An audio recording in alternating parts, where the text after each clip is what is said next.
بسم الله الرحمن الرحيم الحمد لله رب العالمين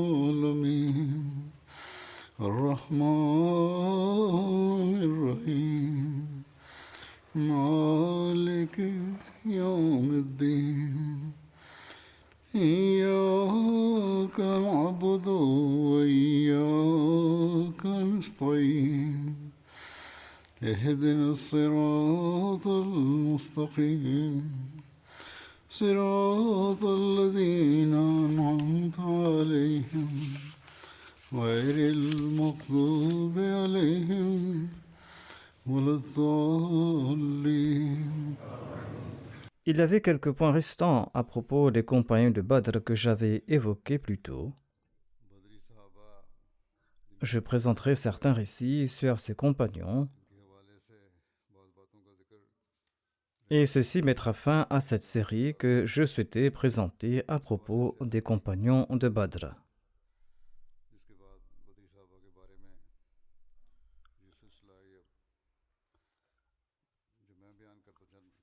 Le père d'Amir bin Rabia se nommait Rabia bin Ka'b bin Malik bin Rabia. Amir bin Rabia a transmis certains hadiths. Abdullah bin Amir Rabia rapporte que sa mère, Abdullah Layla bint Haythama, a déclaré: nous nous apprêtions à nous rendre pour l'Abyssinie et mon mari Amir bin Rabia était parti pour une tâche quelconque. Et c'est là que Omar bin al-Khattab, qui était encore un polythéiste à l'époque, est venu vers moi et il s'est placé devant moi. Et nous avions dû endurer toutes sortes de persécutions et de souffrances entre les mains des polythéistes. Omar m'a demandé: oh Abdullah, on dirait que vous avez l'intention de partir quelque part. J'ai répondu: oui, par Dieu, nous allons certainement sortir sur la terre d'Allah, souhaitant qu'Allah nous accorde de l'aisance. Vous nous avez persécutés et opprimés. Omar a répondu: qu'Allah soit avec vous. Abdullah déclare: jamais je n'avais entendu une telle tristesse dans la voix de Omar. Omar est parti de là, et je pense que notre départ l'avait attristé. Elle ajoute: lorsque Amir bin Rabia est retourné de son travail, je lui dis: ô Abu Abdullah, si seulement tu avais vu la condition de Omar, si seulement tu avais vu sa tristesse à notre égard. Amir bin Rabia a répondu: penses-tu qu'il va se convertir à l'islam? Oui, ai-je répondu. Sur ce, Amir bin Rabia a déclaré: l'âne de Khattab pourra bien accepter l'islam, mais pas Omar. Layla a déclaré qu'Amir bin Abdullah avait tenu ses propos en raison de la dureté de Omar et de son animosité à l'égard de l'islam.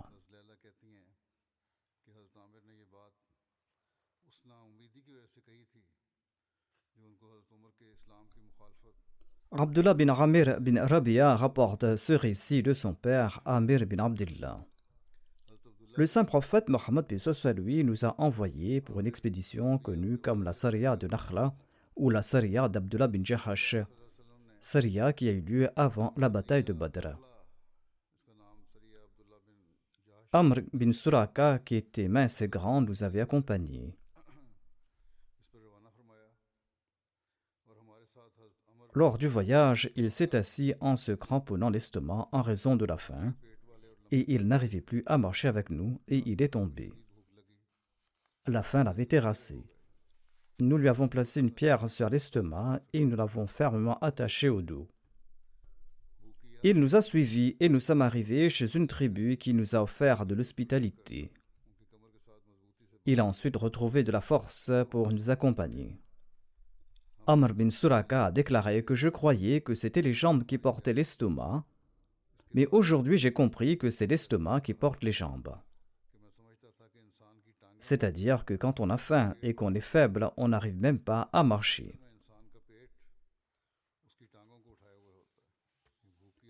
Abu Umama relate ceci. L'envoyé d'Allah sallallahu alayhi wa sallam, avait envoyé Amr bin Rabia et Sahal bin Hunayf pour une mission de renseignement.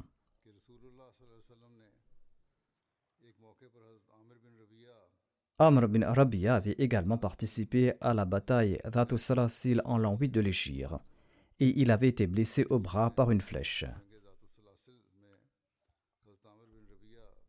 Abdullah bin Amir rapporte que son père Amr bin Rabia avait déclaré que le saint prophète Mohammed lui était passé tout près d'une tombe. En voyant cette tombe, le saint prophète Mohammed lui a demandé « À qui appartient-elle » Les gens ont répondu qu'il s'agit de la tombe de telle ou telle femme. Le saint prophète a demandé « Pourquoi ne m'avez-vous pas informé de son décès ?» Les gens ont déclaré que vous faisiez la sieste et nous n'avions pas voulu vous réveiller. Le saint prophète Mohammed lui a déclaré « N'agissez pas de la sorte, informez-moi pour vos prières funéraires. » Ensuite, le saint prophète Mohammed lui a demandé aux fidèles de se mettre en rang derrière lui et il a dirigé la prière funéraire devant la tombe. Abdullah bin Amir relate qu'Amir bin Rabia, qui était son père, avait déclaré « Quand le saint prophète Mohammed lui nous envoyait pour une expédition, nos seules provisions se limitaient à un panier de dattes. Le commandant de l'expédition distribuait une poignée de dattes parmi nous et nous en consommions une par une. Et lorsque ces dattes étaient épuisées, nous ne recevions qu'une seule pour le reste du voyage. » Abdullah a demandé à son père « Oh mon père, comment une date pouvait-elle suffire ?» Il m'a répondu « Oh mon cher fils, ne dis pas cela. On en connaissait l'importance lorsque nous n'avions plus de date à manger. »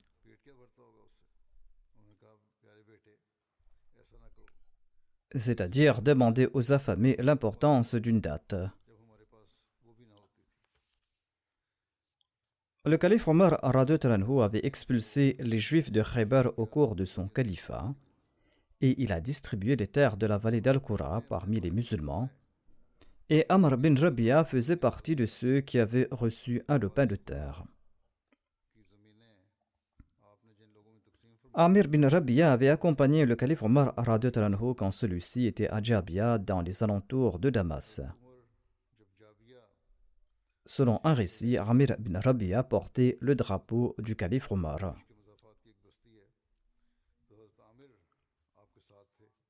Quand le calife Othman était parti accomplir le Hajj, il avait nommé Amir bin Rabia comme son suppléant à Médine. Il existe des divergences d'opinion sur l'année du décès d'Amir bin Rabia. Selon certains, il était décédé à l'époque du calife Othman. Selon d'autres, il serait décédé en l'an 32 de l'Hégire. D'autres disent qu'il serait décédé en l'an 33. On trouve aussi mention de l'an 34 ou de l'an 37 de l'Hégire. Selon Alama ibn Asakir, le récit sur l'an 32 de l'Hégire semble être le plus plausible. Selon les récits, Amir bin Rabia ne sortait pas de chez lui après le martyre du calife Othman et personne n'a rien su à son sujet jusqu'à ce que sa dépouille ne sorte de sa maison. Abdullah bin Amir rapporte que son père, Amir bin Rabia, a raconté ceci. À l'époque du saint prophète Mohammed lui, un homme avait offert à une femme des Banu Faraza 2 chaussures comme hak meher pour leur nikah. Et le saint prophète Mohammed lui a déclaré que ce nikah était valable, c'est-à-dire que ce hak meher modique était acceptable. Abdullah bin Amir rapporte que son père Amir bin Rabia a relaté qu'il avait vu le saint prophète Mohammed lui accomplir des prières nawafil assis sur le dos de sa chamelle la nuit lors d'un voyage. Le saint prophète Mohammed lui s'était tourné dans la direction dans laquelle marchait la chamelle. C'est-à-dire qu'il est permis d'accomplir la salat lors d'un voyage, quelle que soit la direction vers laquelle se dirige la monture. Amir bin Rabia relate que je voyageais par une nuit obscure avec le saint prophète Mohammed lui. Nous sommes arrêtés quelque part. Un individu a réuni des pierres et a fait une place pour la prière. Nous y avons accompli la salat. Et le matin, nous avions su que nous étions tournés dans la direction opposée de la Qibla. Et nous en avons informé le saint prophète Mohammed à lui. Nous lui avons dit que nous n'avons pas prié dans la direction de la Qibla la nuit. Sur ce, Allah a révélé ce verset. Walillahi al-mashriqu wal-maghrib, fa aynama tuwallu fa thamma wajhullah. À Allah appartient l'Est et l'Ouest, et où que vous tourniez, vous y trouverez la gloire d'Allah. Autrement dit, il n'y a pas de mal à ce propos si vous vous êtes tourné dans la mauvaise direction en raison d'un malentendu.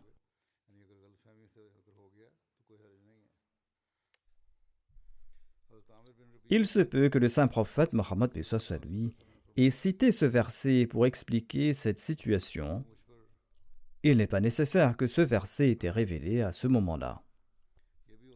En tout cas, c'est un récit qui est tiré de Hilyatul Awliya. Amir bin Rabia relate ceci. L'envoyé d'Allah, sallallahu alayhi wa sallam, a déclaré: Allah envoie la paix 10 fois sur celui qui envoie des bénédictions sur moi une fois. À vous d'envoyer des salutations sur moi moins fréquemment ou plus souvent. Selon un autre hadith, Amir bin Rabia a relaté que l'envoyé d'Allah, paix soit lui, a déclaré: quiconque prie pour qu'Allah envoie la paix sur moi, les anges prient pour lui et il mérite la paix tant qu'il est dans cet état de prière. C'est à la discrétion du dévot s'il souhaite prier plus souvent pour moi ou moins fréquemment pour que je mérite cette paix. Le prochain compagnon se nomme Haram bin Milhan. Haram bin Milhan n'a pas eu de descendants. Abdullah bin Abi Talha relate: Anas m'a relaté ceci. L'envoyé d'Allah, paix soit lui, avait envoyé mon oncle maternel, qui était aussi le frère d'Oumé Sulaim, et qui se nommait Haram bin Milhan, avec 70 cavaliers vers les Banu Amir. Amir bin Tufail était un des chefs des polythéistes. Il avait présenté 3 choix au saint prophète, paix soit lui. Il lui avait dit: le premier choix est que les gens de la ville seront avec vous et ceux de la campagne seront avec moi. Le deuxième choix est que je serai votre successeur après votre décès, sinon je vais vous attaquer avec 2000 combattants des Radfan. Amir a attrapé la peste chez une femme. Il a déclaré que j'ai attrapé des furoncles ordinaires, les mêmes qui ont affligé un jeune chabot appartenant à une femme de la progéniture de Saloul. Il a déclaré: apportez-moi mon cheval. Il est monté sur son cheval, mais il est décédé dessus. Ce récit-là a évoqué en fait le décès d'Amir bin Tufail. Les récits évoquent également la tribu d'Amir bin Tufail. Haram bin Milhan, le frère de Sulaim, a pris un homme boiteux et un autre qui appartenait à telle ou telle tribu, et ils se sont rendus chez les Banu Amir. Haram a dit à tous deux: restez tout près et je vais me rendre chez Amir bin Tufail. S'il garantit ma sécurité, vous pourrez venir. Et s'il me tue, eh bien retournez vers le compagnon et informez-les. Haram s'est rendu chez Amir bin Tufail et il lui a dit ceci: m'accordes-tu la protection pour transmettre le message du messager d'Allah sallallahu alayhi wa sallam? Après avoir dit cela, il a commencé à lui parler. Les membres de la tribu ont fait signe à un homme qui est venu par l'arrière et qui a frappé Haram bin Milhan d'une lance qui lui a transpercé le corps. Haram a pris le sang qui coulait de ses blessures. Il a pris ce sang dans sa main et il en a enduit son visage tout en annonçant: Allahu Akbar, fustu bi Rabbil Kaaba.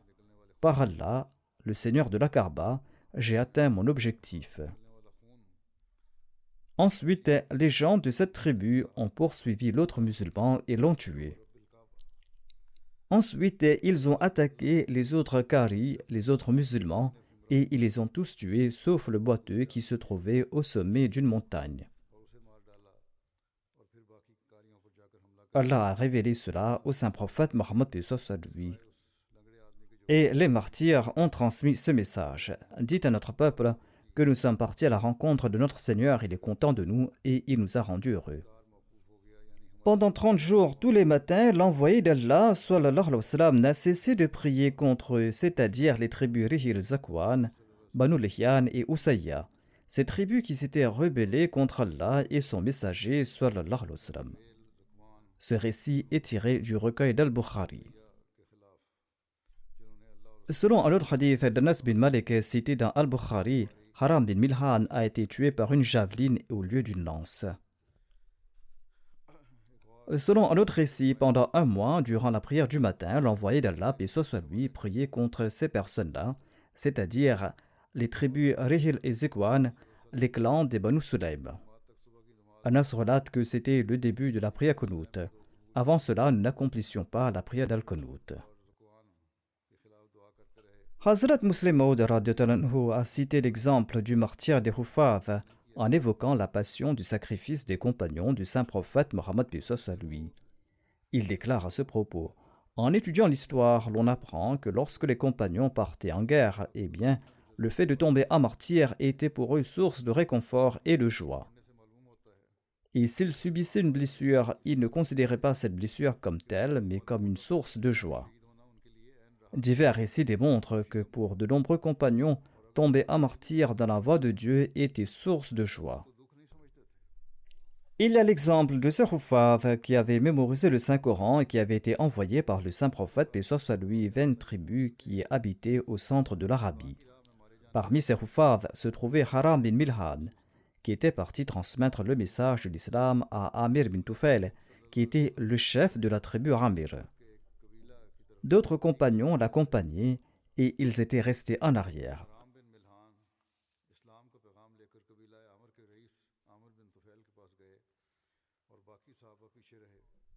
Au début, Amir bin Tufail et ses compagnons ont accueilli Haram bin Milhan chaleureusement et de manière hypocrite.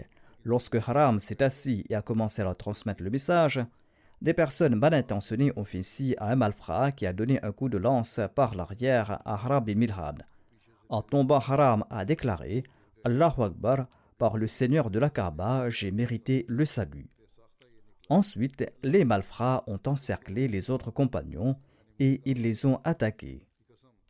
L'esclave affranchi d'Abu Bakr as-Siddiq, qui se nommait Amir bin Fuhaira et qui avait accompagné le saint prophète paix soit lui lors de l'Hégire, était aussi présent. Son assassin, qui avait par la suite accepté l'islam, relate la raison de sa conversion. Il déclare: quand j'ai tué Amir bin Fuhaira, il a crié: par Dieu, j'ai atteint mon objectif.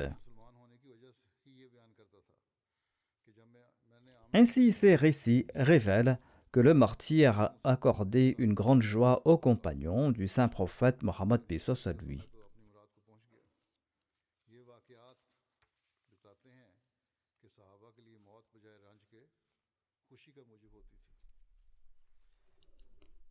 Je cite Hazrat Mirza Bashir Ahmad Saib qui explique cet incident en détail.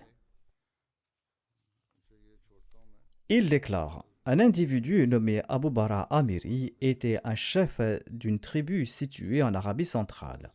Cette tribu était connue sous le nom des Banu Amir. Ce chef s'est présenté au saint prophète Mohammed paix soit lui. Le saint prophète paix soit lui a très gentiment et bienveillamment transmis le message de l'islam. Apparemment, ce chef avait écouté le saint prophète Mohammed paix soit lui avec intérêt, mais il n'a pas embrassé l'islam. Quoi qu'il en soit, il a fait la requête suivante au saint prophète Mohammed paix soit lui. Il lui a dit: envoyez quelques-uns de vos compagnons avec moi au Nejd pour qu'ils prêchent le message de l'islam aux habitants du Nejd. Je suis convaincu que les habitants du Nejd ne vont pas rejeter votre message. Le saint prophète paix soit lui a déclaré: je ne fais pas confiance aux gens du Nejd. Abu Bara a répondu: ne vous inquiétez pas, je garantis leur sécurité. Étant donné qu'Abu Bara était le chef d'une tribu, étant donné qu'il était une personne influente, le saint prophète paix soit lui a fait confiance et il a envoyé un groupe de compagnons vers le Nejd. Selon le recueil d'Al-Bukhari, quelques individus appartenant aux tribus Ril et Zakwan, qui étaient des clans de la grande tribu Banu Sulaym, s'étaient aussi présentés au saint prophète Mohammed paix soit lui, et ils avaient prétendu avoir accepté l'islam. Ensuite, ils ont demandé au saint prophète paix soit lui de leur envoyer de l'aide contre les gens de leur peuple qui étaient des ennemis de l'islam. La nature de cette aide n'a pas été précisée. Avait-il demandé de l'aide pour la prédication ou une aide militaire? En tout cas, le saint prophète Mohammed paix soit lui a envoyé quelques compagnons. Pour faire concorder ces deux récits, l'on peut déduire que les gens des clans Ril et Zakwan avaient accompagné Abu Bara Amri, le chef de la tribu Banu Amir. Il aurait peut-être parlé au saint prophète Mohammed soit lui en leur nom. D'ailleurs, selon l'histoire, le saint prophète Mohammed soit lui avait affirmé « Je ne suis pas tranquille à propos des gens du Nejdj ». Abu Bara a répondu « N'ayez crainte, je me porte garant et vos compagnons seront saufs ». Ceci indique qu'Abu Bara était accompagné des membres des clans Rihil et Zakwan, des tribus à propos desquelles le saint prophète Mohammed lui était inquiet. En tout cas, Allah est le meilleur des savants. Au cours du mois de Safar, en l'an 4 de l'Hégire, le saint prophète Mohammed lui a envoyé une délégation de compagnons sous la direction de Mundhir bin Amr al-Ansari. La plupart de ces compagnons étaient des Ansar. Il était 70 en nombre. Ils étaient presque tous des Qaris, c'est-à-dire qu'ils connaissaient très bien le Saint-Coran. Durant la journée, ils ramassaient du bois pour joindre les deux bouts et ils passaient la meilleure partie de la nuit dans le culte de Dieu. Ils sont arrivés à un lieu qui était connu sous le nom de Bir Marouna en raison d'un puits. Haram bin Milhan, qui était l'oncle maternel d'Anas bin Malik, est parti en avant pour présenter le message de l'islam à Amir bin Tufail. Celui-ci était le chef de la tribu Amir et le neveu paternel d'Abu Bara al-Amiri. Les autres compagnons sont restés en arrière. Haram bin Milhan était venu en tant qu'émissaire du saint prophète, paix soit lui. Il a rencontré Amir bin Tufail et les membres de sa tribu, et ces gens-là, par pure hypocrisie, l'ont accueilli chaleureusement. Mais dès que Haram bin Milhan s'est assis et a commencé à présenter le message de l'islam, quelques individus infâmes parmi eux ont fait signe à quelqu'un, et celui-ci a frappé l'innocent émissaire de sa lance par derrière, et il l'a blessé mortellement. Les dernières paroles de Haram bin Milhan étaient « Allahu Akbar, fustu bi Rabbil Kaaba » Allah est le plus grand, par le Seigneur de la Kaaba, j'ai atteint mon objectif. Amir bin Tufail ne s'est pas contenté du meurtre de cet émissaire de l'envoyé d'Allah. Il a incité les membres de sa tribu, les Banu Amir, de s'attaquer au reste des musulmans. Mais ils ont refusé de le faire, citant la garantie offerte par Abu Bara. Sur ce, Amir bin Tufail a recueilli les clans Banu Ril, Zakwan et Usayya, qui étaient des clans de la tribu Banu Sulaym. C'est-à-dire, il s'agissait des mêmes tribus qui avaient envoyé leur délégation au saint prophète Mohammed lui, selon le récit d'Al-Bukhari. Amir les a envoyés pour attaquer ce petit groupe de musulmans qui étaient sans défense. Quand ces gens perfides et assoiffés de sang les ont approchés, les musulmans ont déclaré « Nous n'avons aucun grief contre vous. Nous sommes tout simplement venus vous présenter le message du saint prophète Mohammed lui. Nous ne sommes pas venus nous battre. » Mais les infâmes ne les ont pas écoutés et ils les ont tous tués. Parmi ses compagnons, il y avait un seul individu qui a été épargné. Il était boiteux et il avait réussi à grimper au sommet d'une montagne. Il s'appelait Ka'b bin Zayd. Selon d'autres récits, les mécréants l'avaient également assailli et blessé et ils l'avaient laissé pour mort. Il était encore en vie et il a survécu. Deux autres membres de la délégation des compagnons s'étaient séparés du groupe afin de faire paître leurs chameaux. Ils s'appelaient Amr bin Umayya al-Damri et Mundhir bin Muhammad. Ils ont regardé vers leur camp, ils ont aperçu des bandes d'oiseaux qui volaient au-dessus. Ils ont compris ce signe du désert et ils ont déduit qu'il y avait eu une bataille qui a eu lieu. Et ils ont constaté le carnage perpétré par les mécréants. De loin, ils se sont consultés sur la démarche à suivre. L'un a suggéré qu'ils devaient prendre la fuite immédiatement et retourner à Médine afin d'informer le saint prophète Mohammed lui. Mais son ami a rejeté sa proposition. Il a déclaré que je ne vais pas fuir là où notre amir Mundhir bin Amr est tombé à martyr. Il s'est avancé, il s'est battu et il est tombé à martyr. L'autre compagnon se nommait Amr bin Umayya Damri. Il a été fait prisonnier par les mécréants. Ils étaient sur le point de l'assassiner, mais ils ont découvert qu'il était membre de la tribu Mudar. Selon une coutume de l'Arabie, Amir bin Tufail lui a coupé les toupets et il l'a libéré en disant « Ma mère a juré de libérer un esclave de la tribu Mudar.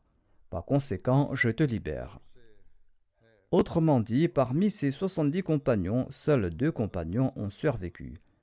L'un était ce même Amr bin Umayya Damri et le second était Ka'b bin Zayd que les Zayd avaient abandonné en le croyant mort. Amir bin Fuhaira, l'esclave affranchi d'Abu Bakr as-Siddiq, était un dévot de l'islam. Il faisait également partie de ses compagnons qui sont tombés en martyrs dans l'incident de Bir Marouna. Il a été tué par un certain Jabbar bin Salma. Par la suite, Jabbar est devenu musulman et il a relaté la raison de sa conversion à l'islam. Il a déclaré que lorsqu'il a tué Amir bin Fuhaira, celui-ci a crié spontanément « Fustu Wallah », c'est-à-dire « Par Allah, j'ai atteint mon objectif ». Jabbar déclare « J'étais fort étonné d'entendre ces paroles. Je me suis dit que je viens de le tuer et il déclare qu'il a atteint son objectif. Quelle chose étrange en effet. » J'en ai demandé la raison aux autres et ils m'ont informé que les musulmans considéraient le sacrifice de leur vie dans la voie d'Allah comme leur plus grand succès. Ceci a laissé une impression si durable sur moi que je suis devenu musulman. Le saint prophète Mohammed lui et les musulmans ont reçu les nouvelles des tragédies de Raji' et de Bir Marouna presque en même temps et ils en étaient fort affligés.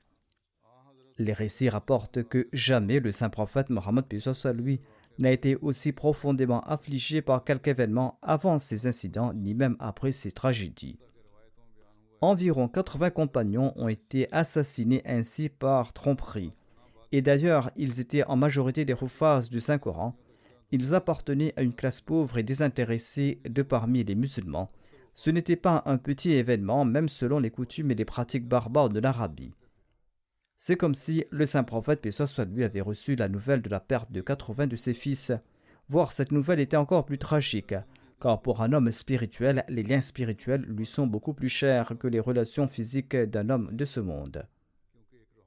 Ces événements tragiques ont profondément attristé le saint prophète Mohammed, paix soit lui, mais en tout cas l'islam enseigne la patience.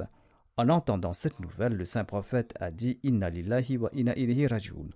Ensuite, il a prononcé ces paroles et s'est tu. Ceci est le résultat de l'action d'Abi Bara. Je ne souhaitais pas envoyer ses compagnons et j'appréhendais les gens du Neige.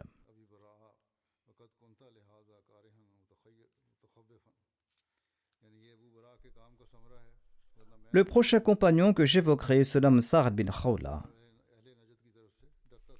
Il appartenait à la tribu Banu Malik bin Hassal bin Amir bin Louis. Selon certains, il était un des alliés des Banu Amir. Il faisait partie des Persans qui s'étaient installés au Yémen. Amir bin Sa'd rapporte que son père Sa'd bin Waqqas a déclaré « Lors du pèlerinage d'adieu, je suis tombé malade à la Mecque et j'étais sur le point de mourir. Le saint prophète Mohammed lui est venu me rendre visite. Je lui ai dit « Ô envoyé d'Allah, sallallahu alayhi wa sallam, vous voyez mon état. Je possède beaucoup de richesses et je n'ai qu'une fille comme héritière. Est-ce que je peux offrir en aumône 2 tiers de mes biens ?» L'envoyé d'Allah, sallallahu alayhi wa sallam, a répondu non. Sur ce, j'ai dit, pourrais-je en offrir la moitié? Il a répondu non. 1 tiers en ce cas, ai-je dit. Le saint prophète a dit oui, mais même 1 tiers est beaucoup. L'envoyé d'Allah, paix soit lui, a ajouté, vaut mieux que tu laisses tes héritiers dans la richesse que de les laisser dans le dénuement et qu'ils soient contraints de mendier aux autres. Et tu seras récompensé pour tout ce que tu dépenseras, même pour le morceau de nourriture que tu places dans la bouche de ta femme. Sa'd a déclaré, ô envoyé d'Allah, vais-je mourir en arrière à la Mecque? Le saint prophète Mohammed lui a répondu, nous n'allons pas te laisser en arrière. Ton statut sera élevé pour toute action que tu accompliras pour le plaisir de Dieu. Et d'ailleurs, je nourris l'espoir que tu auras une longue vie, tant et si bien que des peuples entiers vont profiter de toi. D'autres, quant à eux, vont subir des pertes par ton entremise. Ensuite, le saint prophète Mohammed lui a ainsi prié, ô Allah, complète l'émigration de mes compagnons et fait qu'ils ne retournent pas sur leurs talons. Le narrateur déclare, mais l'envoyé d'Allah sallallahu alayhi wa sallam a exprimé sa tristesse à l'égard du pauvre Sa'd bin Khawla parce qu'il est décédé à la Mecque après la migration. Selon un récit, l'envoyé d'Allah, paix soit sur lui, exprimait sa tristesse à l'égard de Saad bin Khawla car il était décédé à la Mecque.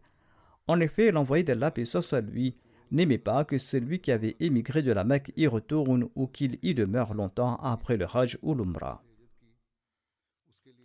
Ismaël bin Mohammed bin Saad relate que l'envoyé d'Allah sallallahu alayhi wa sallam, a ordonné à Saïb bin Omer al-Qari que si Saad bin Khawla décède à la Mecque, il ne doit pas y être enterré.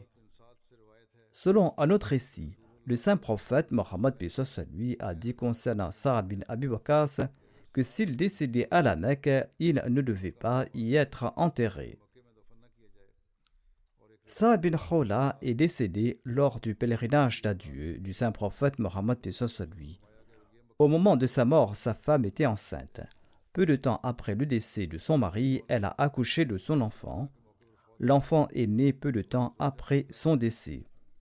Selon les récits, l'enfant est né 25 nuits après la mort de son père ou même plus tôt. Après la période de 40 jours après l'accouchement, la veuve s'est purifiée et ensuite elle s'est embellie en prévision de recevoir une demande en mariage de la part de certains prétendants. Un homme des Banu Abd-Dar est venu voir cette dame.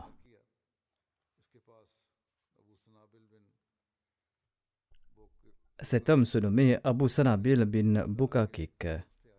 Il est venu voir cette dame et il lui a dit ceci: je vois que vous vous êtes embellie, peut-être avez-vous l'intention de vous marier.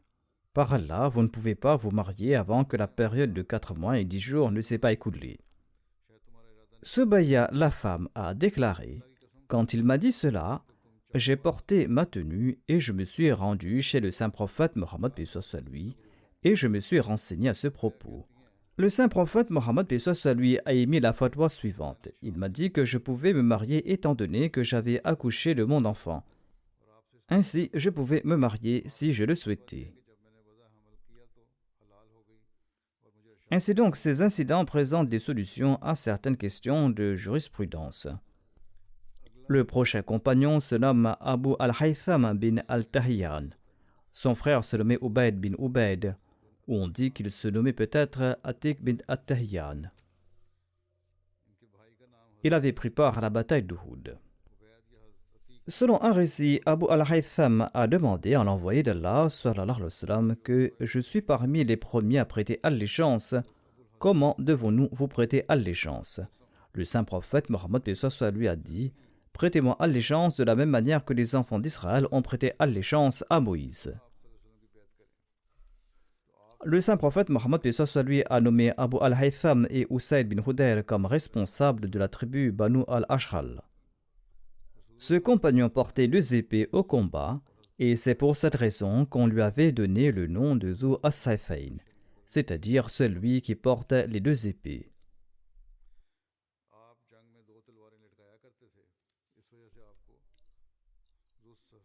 Hazrat Mirza Bashir Ahmad Sahib a déclaré que ce compagnon était tombé en martyr lors de la bataille de Siffin. Il avait combattu aux côtés de Ali radhiyallahu anhu. Le prochain compagnon se nomme Asim bin Thabit. L'un des fils d'Asim se nommait Muhammad. Sa mère se nommait Hind bin Malik.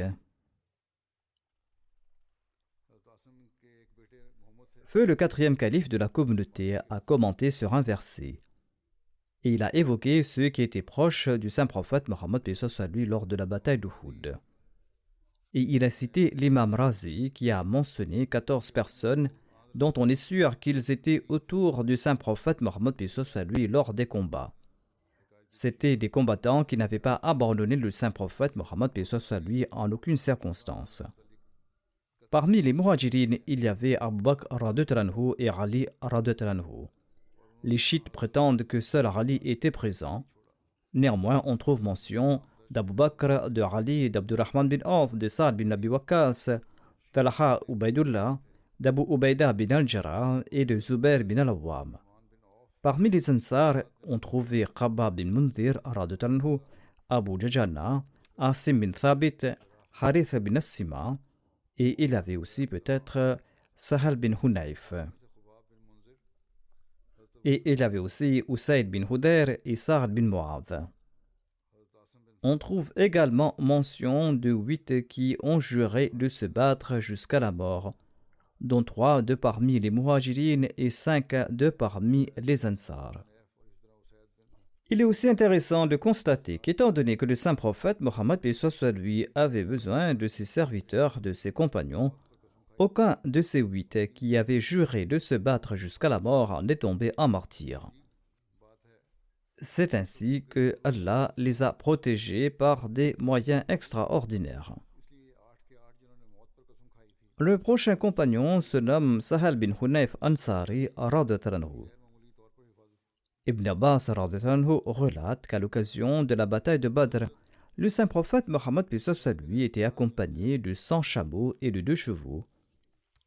Miqdad bin Aswad était monté sur l'un des 2 chevaux, et Moussa bin Umar et Sahal bin Hunayf étaient montés sur l'autre.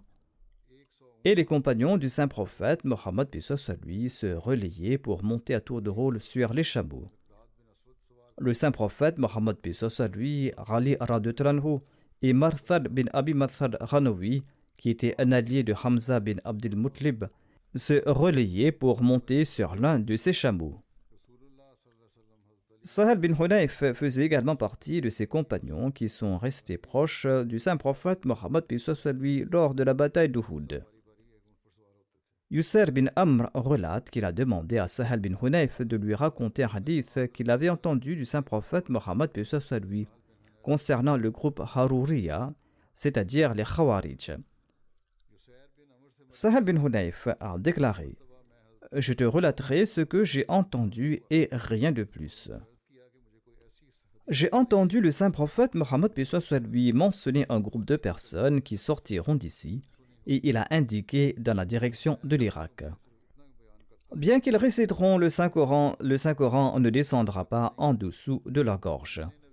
Ils vont abandonner l'islam comme une flèche qui transperce sa proie. » Le narrateur a demandé si le saint prophète Mohammed lui avait mentionné ainsi pour reconnaître ces gens-là. Et Sahal a répondu: « C'est tout ce que j'ai entendu et je ne peux rien te dire davantage. Je t'ai raconté tout ce que j'ai entendu et tu peux tenter de le découvrir par toi-même. » Omar bin Saïd relate que Ali radhiyallahu anhu a dirigé la prière funéraire de Sahal bin Hunayf et il a récité le takbir à 5 reprises à haute voix. Sur ce, les gens lui ont demandé pourquoi il avait récité le takbir tant de fois. Ali a déclaré: « Il s'agit de Sahal bin Hunayf qui faisait partie de ceux qui ont participé à la bataille de Badr. Et les combattants de Badr ont une distinction sur les autres. Et j'ai récité le takbir tant de fois afin que cette distinction soit claire pour vous. » Le prochain compagnon se nomme Jabbar bin Sakhar. L'expédition de Ali radhiyallahu anhu contre les Banu Taï a eu lieu au cours du mois Rabiul Akhir en l'an 9 de l'Hégire. On rapporte que le saint prophète Mohammed lui avait envoyé Ali radhiyallahu anhu avec 150 compagnons contre les Banu Taï afin de détruire leur idole qui était nommée Fuls. La région des Banu Taï était située au nord-ouest de Médine.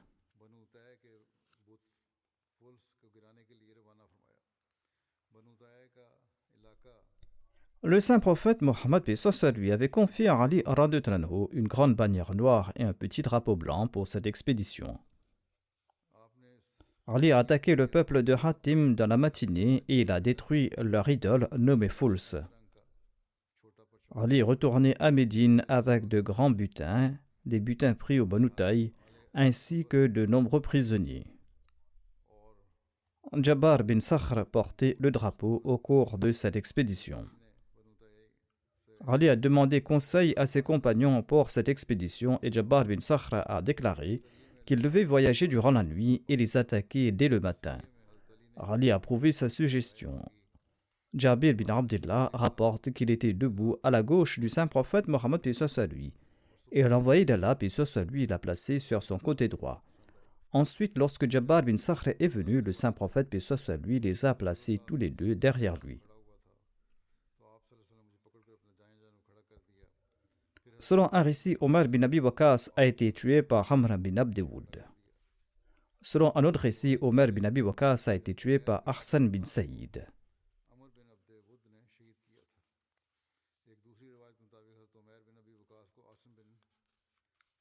On fait la mention concernant Jabbar bin Sakhr a pris fin et j'évoque maintenant les détails concernant un nouveau compagnon nommé Omar bin Abi Waqas. Selon un récit qui n'a pas été mentionné précédemment, il a été tué par Amr bin Abd Wood. Mais selon un autre récit, c'est Ahsan bin Saïd qui l'aurait tué.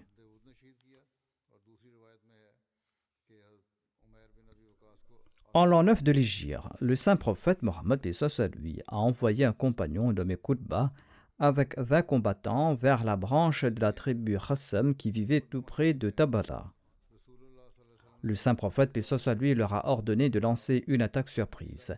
Ses compagnons sont partis sur 10 chameaux qu'ils montaient à tour de rôle. En cours de route, ils ont attrapé un homme et l'ont interrogé. Celui-ci s'est fait passer pour un muet, mais dès qu'il a trouvé l'occasion, il s'est sauvé et il s'est mis à crier pour alerter les gens de sa tribu. Sur ce, les compagnons ont tué cet individu. Qutba et ses compagnons ont attendu, et quand les gens de cette tribu se sont endormis, ils ont lancé l'attaque. La bataille était acharnée. Les combattants des deux camps ont été blessés. Qutba a tué nombre d'entre eux.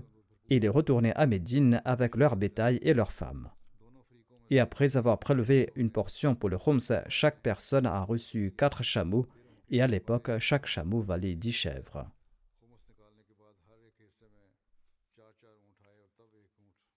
L'imam Barvi déclare que Qutba bin Amir n'a rapporté aucun hadith.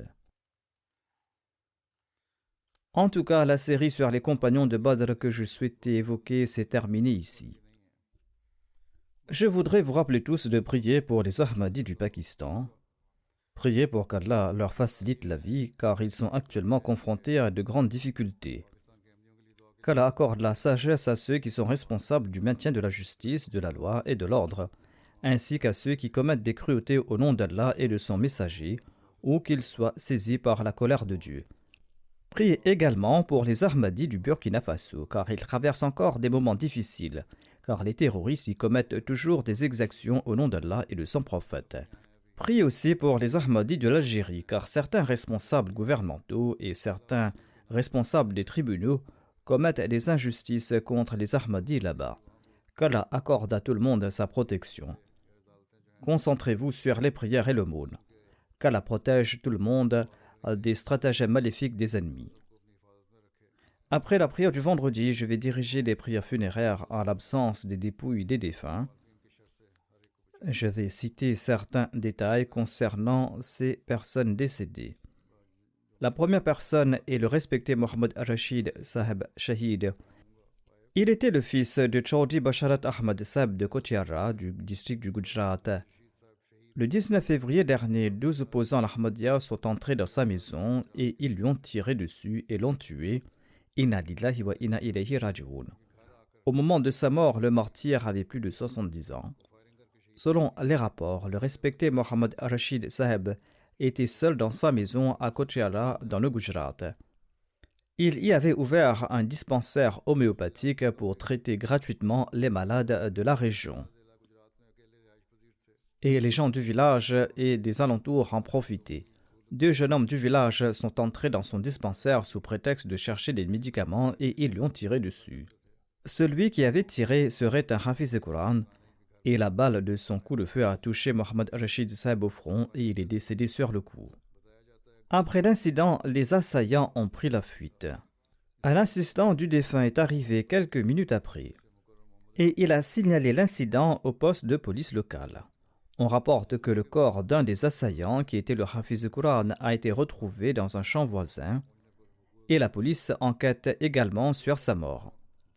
L'autre agresseur a été interpellé par la police.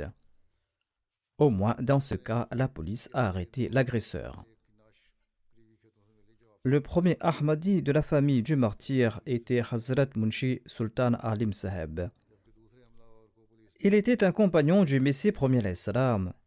Il vivait également à Kotiala dans le Gujarat et il était un enseignant dans une école locale. Il a eu l'honneur de se rendre à Qadian et de prêter allégeance aux mains du Messie premier Islam en 1906. Le martyr, quant à lui, après avoir terminé ses examens de BEP, a rejoint l'armée. Il a quitté l'armée après quelque temps, et il s'est établi en Norvège en 1984 ou 1985 avec sa famille.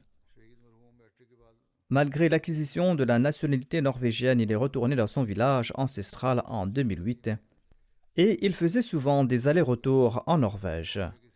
Tout en s'occupant de ses terres, il avait aussi ouvert un dispensaire homéopathique gratuit dans son village ancestral pour servir la population locale et il a fait jusqu'à la fin de sa vie. Par la grâce d'Allah, il était moussi. Au moment de son martyre, il servait en tant que secrétaire Islauchad à Kochiara. Il était quelqu'un de très sociable et affectueux. Il traitait tout le monde comme les siens et il avait une relation amicale avec tout le monde. Sa passion pour le service des autres était une de ses qualités principales. Indépendamment de la foi d'autrui, il apportait une aide financière et morale à tous ceux qui en avaient besoin. Il aimait le califat.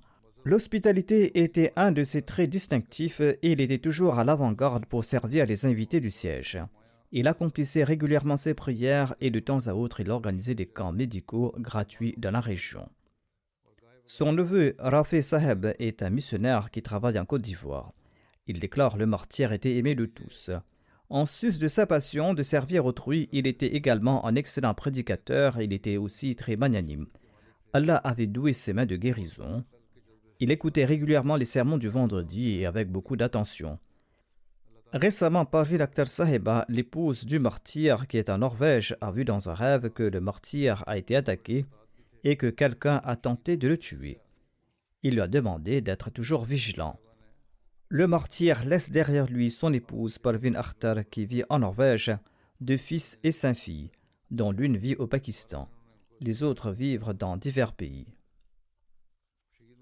Le missionnaire responsable de la Norvège, Shahid Mahmoud Kahlon Seb, écrit à propos du défunt que le défunt était très gentil et il était quelqu'un de très simple. Il aidait les gens en Norvège en fournissant des médicaments homéopathiques. Il vivait dans son village au Pakistan depuis 12 ou 13 ans depuis sa retraite et il y servait les gens là-bas. Au cours de cette période, il visitait également la Norvège de temps à autre. Allah avait béni ses efforts et lui a conféré le don de guérir autrui. Il était toujours prêt à aider les malades et il livrait même des médicaments à leur domicile. Sa femme faisait partie de sa famille. Elle n'avait pas accepté l'Ahmadiyya dans un premier temps, mais elle ne s'était pas opposée à son mari. En fait, tous leurs enfants se sont mariés dans des foyers Ahmadis. La dernière fois qu'il s'était rendu en Norvège en 2018, il a aidé sa femme à faire la bayra. Il disait que le but même de sa visite était que sa femme puisse faire la bayra. Il disait qu'il y avait beaucoup d'opposition là-bas au Pakistan et qu'il recevait même des menaces, mais qu'il y a beaucoup de pauvreté là-bas et les gens ne peuvent pas acheter des médicaments. Il disait que grâce à moi, les pauvres recevaient un traitement gratuit et je peux les aider. Je ne crains pas la mort car la mort peut frapper n'importe quand. Ainsi, les Ahmadis là-bas rendent toujours service à l'humanité et ils le font sans crainte. Qu'Allah accorde son pardon et sa miséricorde au défunt martyr Mohammed Rashid Saheb et qu'il accorde patience et persévérance aux membres de la famille du martyr. Je mentionne 2 personnes qui sont décédées récemment, la respectée Amani Bassam Ajlaoui et Salah Abdul Mouin Koutaïch. Ils habitaient à Iskandarun en Turquie. Sadiq Saheb, le missionnaire et président de la Jamaat, explique 2 Ahmadis, dont une mère et un fils, ont perdu la vie suite aux 2 grands tremblements de terre qui ont frappé la Turquie le 6 février 2023. Inna lillahi wa inna ilayhi raji'un. Or mieux, les autres Ahmadis n'ont pas été affectés par le séisme à l'exception de ceux qui ont été légèrement blessés. L'une des victimes était une Syrienne de 23 ans nommée Amani Bassam Ajlaoui. Elle appartenait à la Jamaat d'Iskandarun. Elle était l'épouse de Abdul Mouin Koutaïch et la belle-fille du respecté Salah Koutaïch Abdul Khalid, président de la Jamaat d'Iskandarun. Amani Saheba avait accepté l'Ahmadiyya environ 2 mois de cela avec son mari. Son beau-père, le respecté Salah Koutaïch, a déclaré « Un jour avant le tremblement de terre, il avait demandé à Amani Saheba s'il avait informé sa famille si elle avait accepté l'Ahmadiyya. La défunte a déclaré qu'elle avait informé ses parents à propos de son acceptation de l'Ahmadiyya. Salah Saheb a déclaré qu'Amani Saheba était très heureuse du fait que ses parents n'avaient pas réagi hostilement à son appartenance à l'Ahmadiyya. Son fils Salah était âgé de 3 ans. Il est également décédé dans ce séisme. Inna lillahi wa inna ilayhi raji'un. Ils étaient tous deux sous les décombres et ils ont été sortis 2 jours plus tard, mais ils étaient déjà décédés. Amani Saheba laisse derrière lui son mari, Abdul Moin Kutaish, et une fille de 6 ans, nommée Abira. Shamsuddin Malabari Saheb, le missionnaire de Kababir, déclare: Amani Saheba et la famille de son mari ont émigré en Turquie de la Syrie. La défunte était une femme très sincère qui rendait service et qui était toujours satisfaite de son sort. En apprenant l'importance de faire la bayra, elle n'a pas hésité à prêter le serment d'allégeance et elle a encouragé son mari et ses frères à en faire de même. Le missionnaire déclare que sa femme a déclaré que la défunte était toujours proche de sa belle famille et les traitait avec beaucoup d'amour et d'affection. Et elle était très heureuse le jour où elle a fait la bayra et elle nous a fait ses adieux avec une grande sincérité. Qu'Allah lui accorde son pardon et sa miséricorde. Le 3e défunt dont j'accomplirai la prière funéraire se nomme Maqsoud Ahmad Mounib. Il était un missionnaire et il est décédé le 15 février dernier des suites d'une crise cardiaque à l'âge de 53 ans. Inna lillahi wa inna ilayhi raji'un. Par la grâce d'Allah, il était un moussi. Son père, le respecté Chaudhry Mohammed, a accepté l'Ahmadiyya en 1974. Le défunt est sorti de la Jamia Ahmadiyya de Rabwa en 1991 avec un diplôme de Mubashir. Il a servi dans différentes villes sous l'égide de la Nazarat Irsla Oishad centrale. De 1998 à 2006, il a servi au Kenya, en Afrique de l'Est.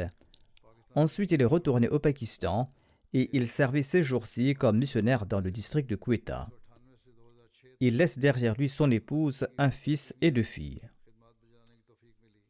Le Nazir de l'Isla Oishad écrit ceci à propos du défunt, que le défunt était sincère et il était dévoué dans son travail, et il était un missionnaire qui était très actif. Abdul Wakil Saheb, le missionnaire de Quetta, écrit ceci: le défunt avait un grand respect pour les wakifines. Et si jamais le défunt ne savait pas quelque chose, il n'hésitait pas à me le demander, même si j'étais plus jeune que lui. Le défunt avait passé quelque temps au Kenya et il évoquait toujours ce pays dans ses conversations. Le peuple kényan avait une place spéciale dans son cœur. Et il disait souvent que les Kenyans étaient des plus sincères et il faisait montre d'une grande affection. Farid Mubarak, qui est le caïd de la Majlis de la Khuddam al-Ahmadiyya de la région, écrit ceci, que le défunt était très pur, très pieux et dévoué. Il était toujours prêt à se sacrifier pour la Jamaat et il avait un grand amour pour le califat. Quand j'ai appris qu'un missionnaire très expérimenté a été posté à Quetta, j'en étais très heureux, car c'était ce dont notre Jamaat avait besoin. Il m'a conquis le cœur dès notre première rencontre. Le jour où il a prononcé son premier sermon à la mosquée du district de Quetta, il a été complimenté par tout le monde. Il était très hospitalier et il invitait tout le monde à la maison et il les servait pleinement. Sa passion pour la Jamaat était évidente dans ses yeux. Chaque fois qu'il prononçait un discours, il était plein de passion, tant et si bien que des larmes coulaient de ses yeux. Il participait dans les événements et les tournées de la Jamaat et il s'efforçait d'inspirer de l'intérêt pour la Jamaat dans le cœur de tous ceux qu'il rencontrait. Il possédait un vaste trésor de connaissances de la Jamaat et il était quelqu'un qui était très humble. Au cours de sa dernière prière du vendredi, la veille de son décès, une lueur particulière émanait de son visage. J'ai dit au Nazim Amoumi en présence du défunt missionnaire qu'il était très beau ce jour-là. Nous n'avions aucune idée que c'était son dernier vendredi et il est décédé par la suite. Qu'Allah lui accorde son pardon et sa miséricorde et qu'Allah élève son rang.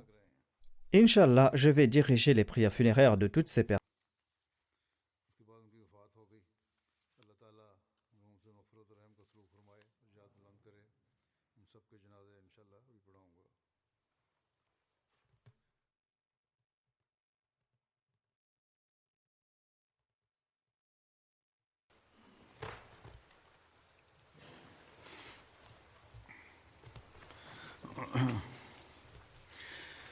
الحمد لله الحمد لله نحمده ونستعينه ونستغفره ونؤمن به ونتوكل عليه ونعوذ بالله من شرور أنفسنا ومن سيئات أعمالنا من يهده الله فلا مضل له ومن يضلل فلا هادي له ونشهد أن لا إله إلا الله ونشهد أن محمدا عبده ورسوله عباد الله رحمكم الله إن الله يأمر بالعدل والإحسان وإيتاء ذي القربى وينهى عن الفحشاء والمنكر والبغي يعظكم لعلكم تذكرون اذكروا الله يذكركم وادعوه يستجب لكم ولذكر الله أكبر